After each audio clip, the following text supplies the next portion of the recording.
Waalaikumsalam warahmatullahi wabarakatuh. Sebelum kita memulai kegiatan pembelajaran pada pagi hari ini, tempat duduknya bisa dirapikan terlebih dahulu ya. Ya, Sudah? sudah. Ya, sebelum kita memulai kegiatan pembelajaran pada pagi hari ini, marilah kita berdoa sesuai dengan kepercayaan dan keyakinan masing-masing. Berdoa, disilahkan. Selesai. Oke, gimana kabarnya hari ini? Baik. Alhamdulillah. Sebelumnya Ibu presensi terlebih dahulu. Hari ini ada yang tidak hadir? Tidak, Bu. Alhamdulillah sehat semua ya. Ya. Nah, jadi sebelumnya kemarin kan kita sudah membahas terkait dengan beberapa bentuk perjuangan rakyat Indonesia dalam mempertahankan kemerdekaan Indonesia. Yaitu apa aja kemarin? Ada yang masih ingat? Tidak. Kemarin kita sudah belajar terkait dengan pertempuran 5 hari Semarang dan juga serangan umum 1 Maret. Nah, untuk hari ini kita akan belajar terkait dengan pertempuran Surabaya 10 November 1945. Sebelumnya, Ibu akan menyampaikan terkait dengan tujuan pembelajaran yang akan kita capai hari ini, yaitu yang pertama, kita akan menganalisis terkait dengan penyebab atau latar belakang dari pertempuran Surabaya ini. Dan yang kedua, kita akan menganalisis terkait dengan kronologisnya. Dan yang ketiga, kita akan menganalisis terkait dengan dampak yang ditimbulkan. Dan yang terakhir, kita akan menganalisis terkait dengan hikmah atau nilai apa yang dapat kita ambil dari pembelajaran kita hari ini. Nah, untuk yang pertama ada latar belakang. Sebelumnya, jika kita membahas terkait dengan pertempuran Surabaya, kira-kira ada yang tahu terkait dengan apa saja? Bung Tomo. Ya, benar. Jadi Bung Tomo ini merupakan salah satu tokoh dalam memperjuangkan kemerdekaan atau mempertahankan kemerdekaan Indonesia di Surabaya. Nah, untuk yang pertama kita akan membahas terkait dengan latar belakang. Latar belakangnya tentu saja ada banyak. Untuk yang pertama itu adanya tragedi Hotel Yamato, di mana setelah keluarnya maklumat pemerintah RI pada tanggal 31 Agustus 1945, maka bendera merah putih ini harus berkibar di seluruh Indonesia mulai tanggal 1 September 1945.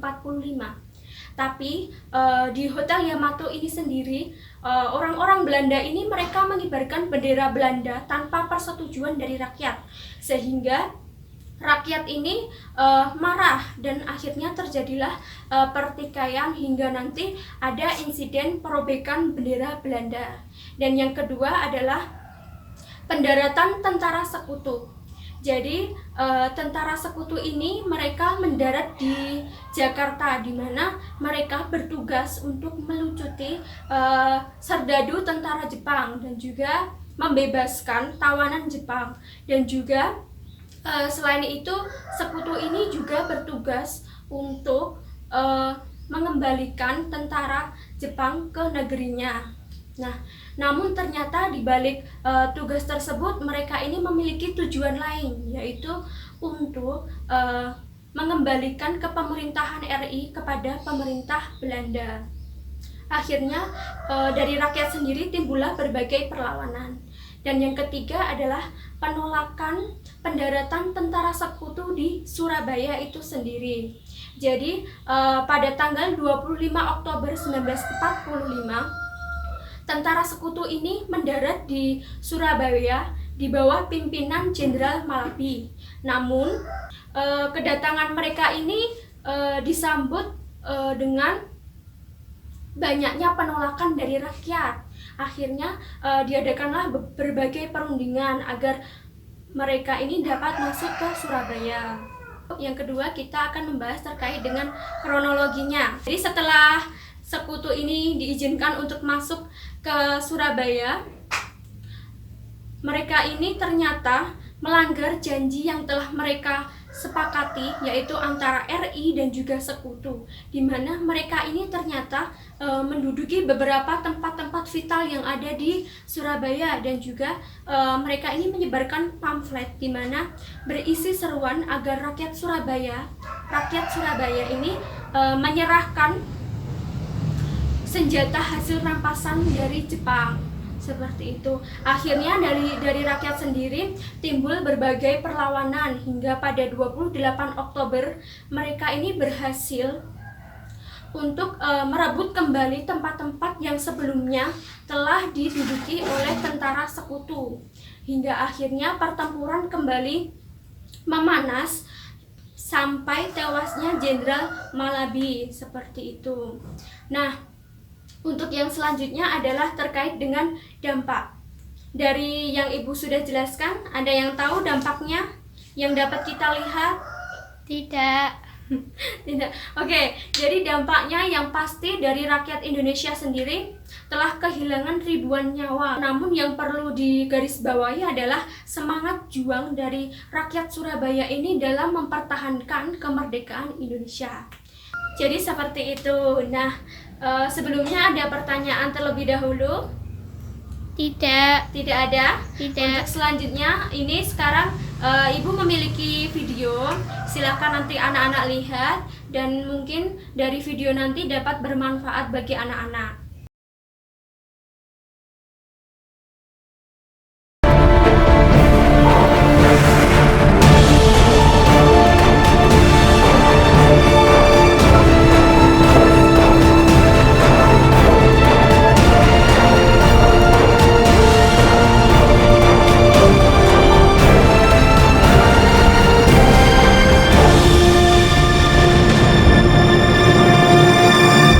Pertempuran Surabaya merupakan salah satu bentuk perjuangan bangsa Indonesia untuk mempertahankan keutuhan bangsa.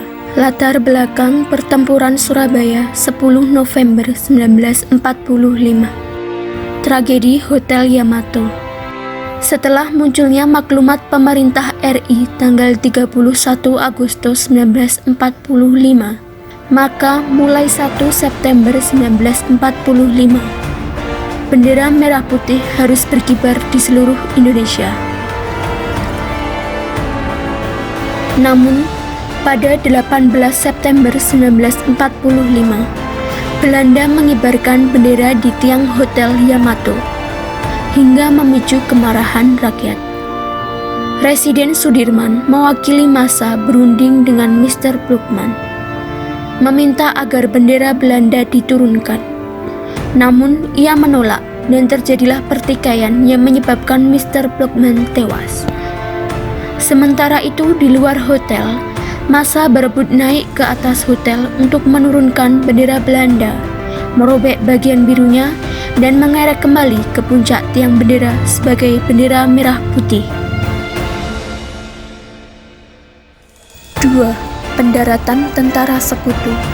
Pada tanggal 29 September 1945, tentara sekutu Inggris mendarat di Tanjung Priok, Jakarta.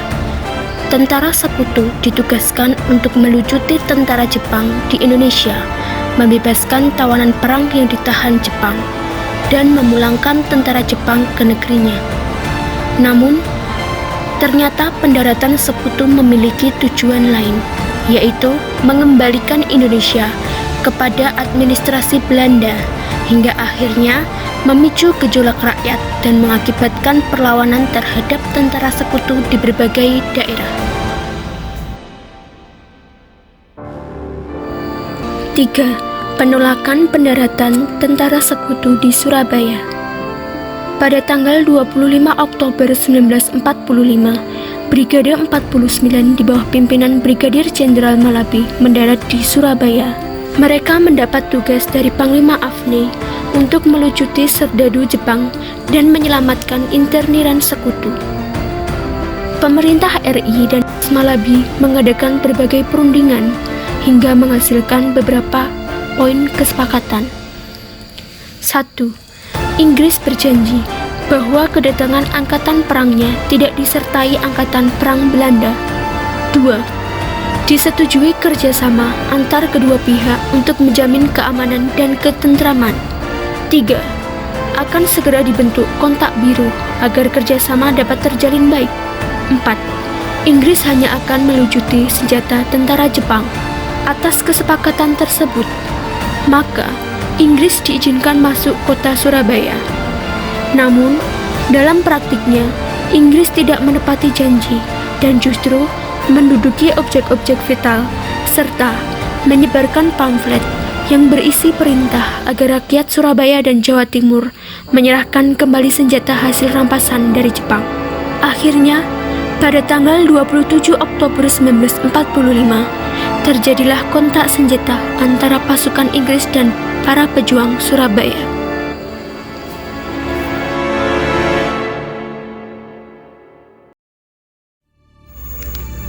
Kronologi pertempuran Surabaya 10 November 1945. Pada tanggal 28 Oktober 1945, pemuda Surabaya menyerang balik Inggris hingga menyebabkan kedudukan Inggris semakin terdesak dan beberapa objek vital berhasil direbut kembali. Untuk menyelamatkan pasukan Inggris, pihak sekutu menghubungi pimpinan Indonesia di Jakarta dan terjadilah perundingan antara para Presiden Soekarno, Muhammad Hatta, Amir Syarifuddin, dan Malabi dengan menghasilkan dua keputusan, yaitu penghentian kontak senjata dan Inggris mengakui kedaulatan RI.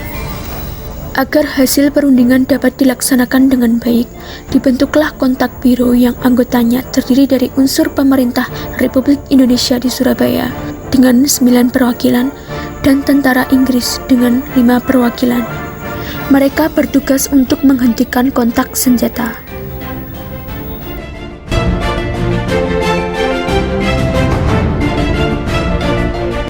Pada tanggal 30 Oktober 1945, seluruh anggota kontak biro pergi menuju lokasi pertempuran dan tempat terakhir adalah Gedung Bank Internasional. Pada tanggal 31 Oktober terjadilah insiden tembak-menembak yang menyebabkan Brigadir Jenderal Malabi tewas. Panglima Afne menuntut atas kematian Malabi dan menyuruh agar rakyat Surabaya menyerah. Jika tidak, Surabaya akan dibumi hanguskan. Namun, rakyat Surabaya menolak tuntutan tersebut. Sehingga pada 9 November 1945, Komandan Tentara Angkatan Darat Sekutu memberikan ultimatum agar rakyat Surabaya dan para pemimpin yang bersenjata harus melapor dan menyerahkan senjata kepada Inggris.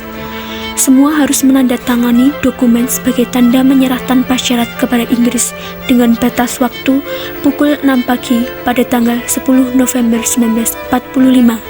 Pemerintah Indonesia menyerahkan seluruh keputusan kepada rakyat Surabaya.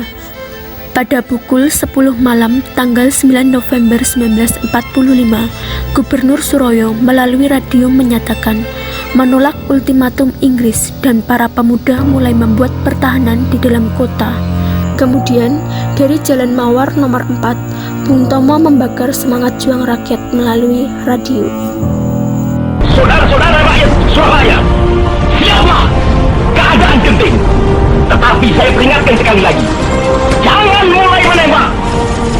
Baru kalau kita ditembak, maka kita akan ganti menyerang mereka itu. Kita tunjukkan bahwa kita ini adalah benar-benar orang yang ingin merdeka. Dan untuk kita, saudara-saudara, lebih baik kita hancur daripada tidak merdeka. Batas ultimatum berakhir dan pecahlah pertempuran antara pasukan Indonesia dan Inggris pada tanggal 10 November 1945. Pasukan Inggris dilengkapi dengan peralatan perang yang canggih. Dan dalam pertempuran tersebut telah gugur para pejuang bangsa Indonesia, salah satunya Bung Tomo.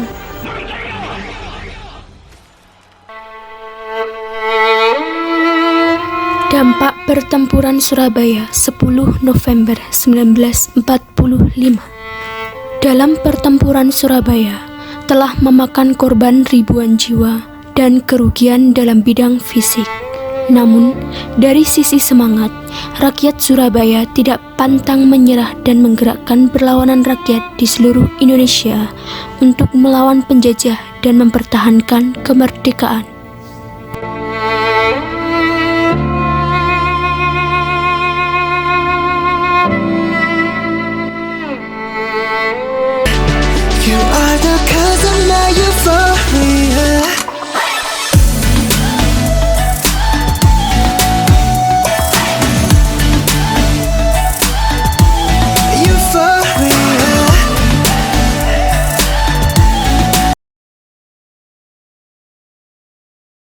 Gimana videonya? Dapat dipahami? Dapat. Alhamdulillah. Selanjutnya ada yang ingin ditanyakan terlebih dahulu? Tidak. Tidak ada. Baiklah. Untuk selanjutnya salah satu ada yang mau atau salah satu relawan menyampaikan terkait dengan kesimpulan dari pembelajaran kita hari ini. Ya, silahkan. Ya, benar sekali. Jadi kesimpulannya adalah, jadi pertempuran Surabaya ini dilatar belakangi oleh beberapa faktor, yaitu tragedi Hotel Yamato, kemudian pendaratan tentara sekutu, dan juga penolakan pendaratan tentara sekutu di Surabaya. Nah, dampaknya sendiri nanti sangat luas, bahkan dapat menewaskan beberapa ribu rakyat Surabaya. Namun yang perlu digarisbawahi adalah semangat juang rakyat Surabaya dalam mempertahankan kemerdekaan. Nah, untuk selanjutnya ada yang ingin menyampaikan hikmah yang dapat kita ambil dari pembelajaran kita hari ini? Ya, silakan. Ya, benar sekali. Tepuk tangan. Nah, jadi hikmah yang dapat kita ambil dari pembelajaran kita hari ini adalah anak-anak jangan sampai pantang menyerah dalam mencapai suatu tujuan seperti itu. Selanjutnya ada yang ingin ditanyakan? Tidak. Tidak ada. Mari kita tutup pembelajaran kita hari ini. Tempat duduknya bisa dirapikan terlebih dahulu. Sudah, Bu. Sudah, ya. Oh ya, sebelumnya jangan lupa besok kita akan membahas terkait dengan pertempuran Ambarawa dan juga Bandung Lautan Api. Ingat ya, belajar di rumah. Ya. Nah, selanjutnya sebelum kita mengakhiri pembelajaran kita hari ini, marilah berdoa menurut kepercayaan dan juga keyakinan masing-masing. Berdoa, disilakan. Selesai. Sekian dari Ibu. Mohon maaf apabila ada salah-salah kata. Wassalamualaikum warahmatullahi wabarakatuh. Waalaikumsalam warahmatullahi wabarakatuh.